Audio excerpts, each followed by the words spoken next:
compromise. உங்க சைடுலயும் எங்க சைடுலயும். It's a GT promise. GT Holidays, South India's #1 travel brand. Yes, வீடு, schools, hotels, store room இங்கெல்லாம் partition wall கட்டணும்னாலும் இப்போ பில்டிங் ஓனர்ஸோட first choice Renocon Rapid Wall Panels. நேயர்களுக்கு அன்பு வணக்கம். நேற்று ஜனநாயக கடமையை எல்லாருமே பண்ணியிருந்தாங்க. அதே மாதிரி ஒவ்வொருத்தவங்க பண்ணியிருந்தாலும் எஸ்டிஆர் அவர்கள் அப்படின்னாலே ஒரு தனித்துவம் இருக்குன்னு நினைக்கிறேன். நேற்று ப்ரெஸ் பீப்புள்ஸ் எல்லாம் பார்த்து சாப்பிட்டீங்களா, நீங்களாம் ஓட்டு போட்டிங்களாப்பா அப்படின்னு கேட்ட விஷயம் இப்போ வரைக்கும் ரொம்ப வைரலாக போய்கிட்டு இருக்கு. அதான் நேற்று எல்லா நடிகர்களும் ஒவ்வொரு நேரத்தில் ஒவ்வொரு வாக்குச்சாவடியிலுமே தன்னோட வாக்கை செலுத்தியிருந்தாங்க. எஸ்டிஆர் அவர்கள் 4 மணிக்கு வந்திருந்தார். அதுவே என்னோட நண்பர்லாம் 4 மணிக்கு வராரு, ஏன் என்ன பண்ணார் காலையிலேருந்துலாம் கேட்டானுங்க. நான் பயங்கரமாக பேசிட்டேன். ஏன்னா எனக்கு தெரிஞ்சு ப்ராப்பராக நான் 4 மணிக்கு வரப்போகிறேன்றதை காலையிலேயே அவர் சொல்லிட்டாரு. மதியமும் ஒரு வாட்டி அவர் சைட்லேருந்து நியூஸ் வந்திருந்தது. நல்ல நேரங்க அது. காலையிலேருந்து எல்லாருமே எப்படி ஓடிட்டு இருந்தாங்க மீடியா மக்களுக்கு. நிஜமாக அவங்களுக்குலாம் மிகப்பெரிய ஒரு நன்றியும் வாழ்த்தும் நம்ம சொல்லணும். ஏன்னா அந்த வெயில காலையில் 6 மணிக்கு தொடங்குறது மாலை 6 மணி வரைக்கும், அதுக்கு மேலேயும் நிறைய பேர் வேலைகள் செஞ்சுருக்காங்க. பிரபலங்கள் வரக்கூடிய இடங்களுக்கு எல்லாமே சென்று எல்லாமே கவர் பண்ணதெல்லாம் நம்மளால் பார்க்க முடிஞ்சுது. குறிப்பாக எஸ்டிஆர் அவர்கள் நான் வரேன் அப்படின்னு கரெக்டான நேரத்துக்கு என்ன சொல்கிறேன், நிறைய மாற்றங்கள் அப்படின்னு ஒரு விஷயங்கள் இருக்குல்ல. அந்த மனுஷன் 4 மணினா ஷார்ப்பாக இறங்கினார், முன்கூட்டியே வந்துட்டார். கூட நிறைய ஆட்கள் எல்லாம் அழைச்சிட்டு நேற்று அழகாக ஓட்டு போட்டிருந்தார். அவர் கேட்ட ஒரே கேள்வி அதான், இறங்கி எல்லாத்தையும் பார்த்துட்டு, இன்னப்போ இவ்வளோ பேர் இருக்கீங்க, நீங்களா ஓட்டு போட்டிங்களா, சாப்பிட்டீங்களா அப்படின்னு. அதுதான் எனக்கு தெரிஞ்சு எவ்வளோ க்ரௌட் வேணா இருக்கட்டும், எவ்வளோ நீங்கள் ப்ரெஷர் வேணா இருக்கட்டும், எவ்வளோ உங்கள் மேலே ஃபோக்கஸாக இருக்கட்டும், ஆனால் அதை கேட்கறதுக்குன்னு ஒரு தன்மைன்னு ஒரு விஷயங்கள் இருக்குல்ல. அதில் நேற்று அள்ளிட்டார், கொண்டாடிட்டாங்க நம்ம மக்கள். மனுஷன் பாடுறா நம்மளை பார்த்து சாப்பிட்டியான்னு கேட்குறாரு அப்படின்ட்டு. எஸ்டிஆர் இதனால தான் ரொம்ப பிடிச்சவராகவும் தனித்துவமாகவும் அவரால் பார்க்க முடியுது. வெளியே நிறைய பேர் இல்லை நான் பேசலை, ஓட்டு போட்டோம், சாரி பிரதர், யாருமே ரொம்ப ஹர்ட் பண்ணிட்டுலாம் போக மாட்டாங்கன்னு வச்சுக்கலாம். அவங்களுக்கு அங்கே பேச கூச்சமாக இருக்கும், இல்லைன்னா அதை தவிர்த்துருவாங்க. நிறைய நடிகர்கள் பேசவும் செய்வாங்க, எல்லாரும் மறவாமல் ஓட்டு போடணும், இந்த மாதிரியான விஷயங்கள் பேசவும் செய்வாங்க. ஆனால் இவர் ஒரு ப்ரெஸ் மீட்டும் கொடுத்துட்டு எதையுமே வேணான்னு சொல்ல மாட்டாருங்க. அந்த பயமோ தயக்கமோ எதுவுமே கிடையாது. ஜாலியாக இதெல்லாம் பாருங்கள், ஜாலியாக வந்தார். சார் கையினோடனே கையா தெரியுதாப்பா அப்படின்னா இருக்கட்டும், பூத்துக்குள்ளாரே போயிட்டு கண்ணாடி போட்டு இன்னும் போஸ் கொடுத்தாருல. ஏன் இவ்வளோ தூரம் சொல்கிறேன்னா, அந்த மனுஷன் ரியலாகவே அதுதான். நம்ம அவர் ஆஹா ஓஹோன்னு பேசுகிறோம்லாம் இல்லை, ரியலாகவே அந்த மனுஷன் அதுதான் நேற்று அவர் பண்ணியிருக்காரு. பயங்கரமான ஒரு வரவேற்பு வாங்கியிருக்காரு. அவர் மட்டும் இல்லை, ஜீவா அவர்கள் அவரும் இறங்கினதுமே அதான் பார்த்து எங்க பெரிய கியூலன்னு போட்டிருக்காங்க. அதான் சொல்கிறேனே, எனக்கு தெரிஞ்சு எல்லா நடிகர்களுமே இப்போ எல்லாமே கியூவில், எப்படி சொல்கிறது, அன்றாட மக்கள் நம்ம நானும் உங்கள் வீட்டு பிள்ளை அப்படின்ற மாதிரி எல்லாரும் லைனில் நின்று தான். ஆர்ஜே பாலாஜி அவர்களாக இருக்கட்டும், சியான் விக்ரம், அந்த மனுஷன் எல்லாருமே லைனில் நின்று தான் அவங்களோட வாக்குகளை செலுத்தியிருந்தாங்க. ஜீவா அவர்கள் நீண்ட நேரம் நின்றுருக்காரு. சிவகுமார் அவர்களையும் பார்த்த விஷயங்களாக இருக்கட்டும், அதெல்லாம் பயங்கர வரவேற்பு, அதாவது நல்ல பிடிச்சமான ஒரு விஷயமாகவும் இருந்துச்சு. அவரும் இறங்கி எல்லாரையும் சாப்பிட்டீங்களான்னு கேட்டு எல்லாருக்கூடையும் ஃபோட்டோ எடுத்திருக்காரு. அதான் சொல்கிறேன், அவரும் மற்ற நடிகர்கள் மாதிரி ஹாய், கேமராவுக்கு ஒரு ஹாய் சொல்லிட்டு கேஷுவலாக போயிட்டு கேஷுவலாக வந்திருக்கலாம். அந்த மனுஷனும் அப்படிதான், ரொம்ப ரொம்ப யதார்த்தம். இதெல்லாம் ரொம்ப அழகாக நடந்திருக்கு. ஐஸ்வர்யா ராஜேஷ் அவர்கள் அவங்களும் மீடியாக்களை பார்த்து சாப்பிட்டீங்களான்னு கேட்டது, இது ரொம்ப இது நம்ம பெருசாக பேசக்கூடிய டாப்பிக்கே கிடையாதுன்னு வச்சிங்களேன். ஏன்னா அவங்களும் மனுஷன் தாங்கன்னு அப்படின்னு கேட்கலாம்.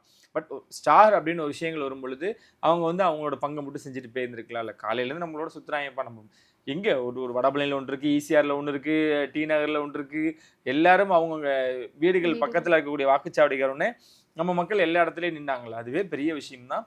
எல்லாருமே நேற்று ஆடி போயிட்டாங்க, அசந்து போயிட்டாங்க. பட் இவங்கெல்லாம் இப்படி சொல்கிறது அவங்களுக்கு இன்னும் கொஞ்சம் ஊக்குவிக்கும்.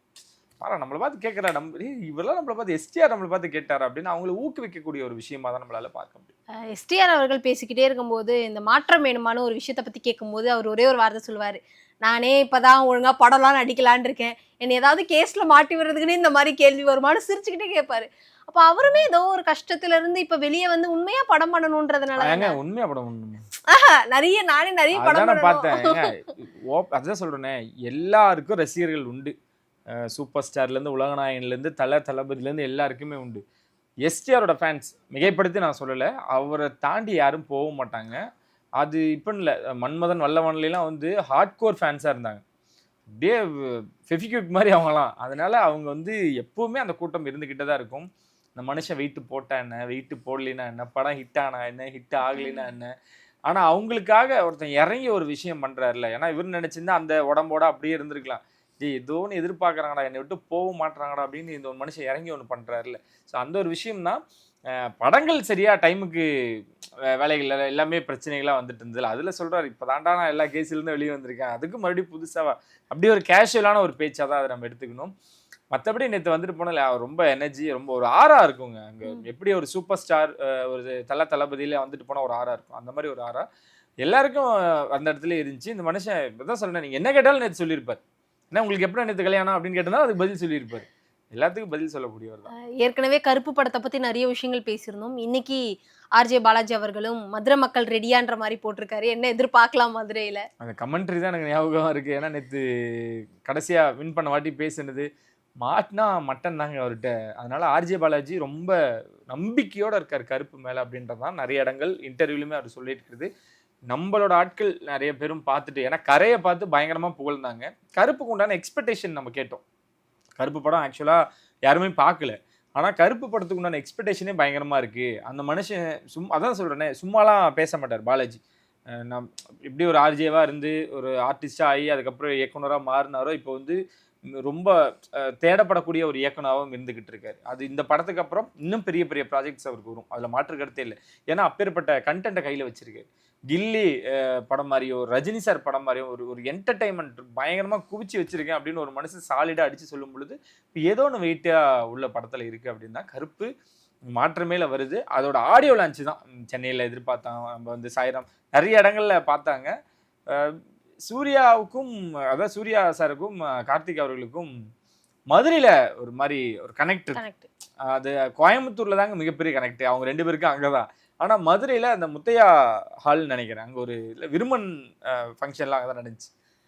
என்னமோ தெரியல, கருப்புன்னு பேர் வச்சதும் அந்த கதைக்களமும் அந்த ரிலேட்டடா இருக்கிறதுனாலயோ நம்ம அங்க போகலாம், மதுரையில வச்சு நடத்தணும் அப்படின்னு அவங்க விருப்பப்படுறாங்க. டீமே ரொம்ப ஆர்வமா இருக்காங்க. ஸோ மதுரையில மிக பிரம்மாண்டமா இந்த படத்தோட விழா ஒன்று நடக்க போகுது. வரக்கூடிய ஞாயிறா கூட இருக்கலாம். அது பிரம்மாண்ட அளவில் நடத்துறதுக்கு திட்டமிட்டிருக்காங்க. சூர்யா அவர்கள் படங்கள்ல நடிக்கிறாரு, அந்த படம் ஓடுது ஓடலன்றதை தாண்டி ஜோதிகாவும் சூர்யாவும் இணைஞ்சாங்க அப்படின்னா, அதை நார்மலா எங்கன்னா போகிறதா இருக்கட்டும், ஏர்போர்ட்ல மீட் பண்றதா இருக்கட்டும், ஏதாவது ஃபங்க்ஷனுக்கு போறதா இருக்கட்டும், அதே ஒரு ஃபெஸ்டிவல் மாதிரி அந்த வீடியோஸையும் ரொம்ப செலிப்ரேட் பண்றாங்களோ அவங்களுடைய ரசிகர்கள். நேத்து வாக்குச்சாவடியில அவங்க ரெண்டு பேரும் கேஷுவலா நின்று பேசினது தான்.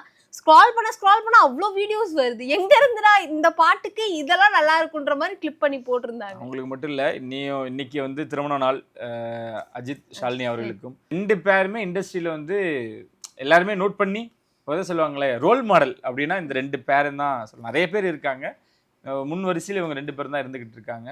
அவர் எல்லாத்திட்டையும் பாதுகாத்து தன் மனைவியை கார்ல ஏறு அப்படிம்பாரு, டக்குன்னு ஜோதியா உள்ள காருக்குள்ள பாஞ்சிருவாங்க, அப்புறம் சூர்யா அவர்கள் ஏறுவாங்க. ஸோ அந்த விஷயங்கள் அதுவாக இருக்கட்டும், எல்லா இடங்களையுமே அவர் ரொம்ப சேஃபாக தான் கொண்டு போவாங்க.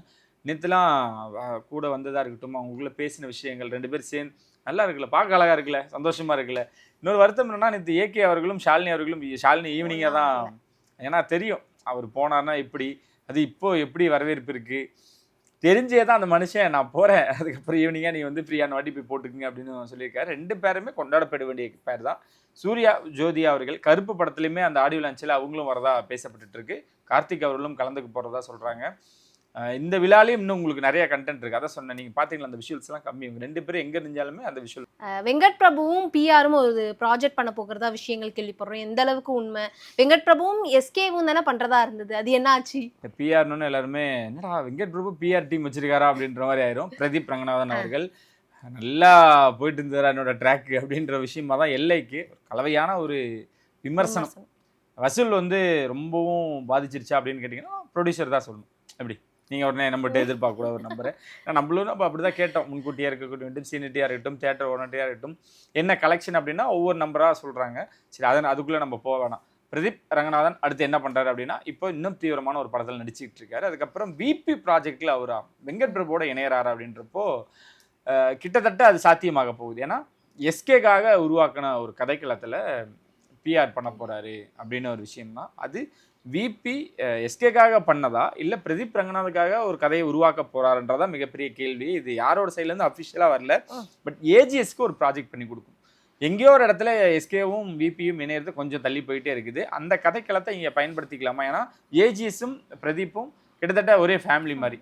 அதனால இது அப்படி பண்ணலாமான்ற ஒரு ஐடியாலையும் இருக்காங்க. அது என்னன்றதை மிக விரைவில் அறிவிக்க போறாங்க. ஆனா அங்க வந்து விபியும் எஸ்கேவையும் ஏன் சேரல பாருங்க, எல்லாம் 2 எழுத்தா இருக்கனால நம்மளுக்கு இன்னார்தான்றது அது வந்து டைம் ஷெட்யூல் தான். இந்த பக்கம் சேவன் வந்து அவர் என்னைக்கு உள்ள இறங்கினாரோ அந்த இன்னும் ஷூட்டிங்கே ஸ்டார்ட் பண்ணலை.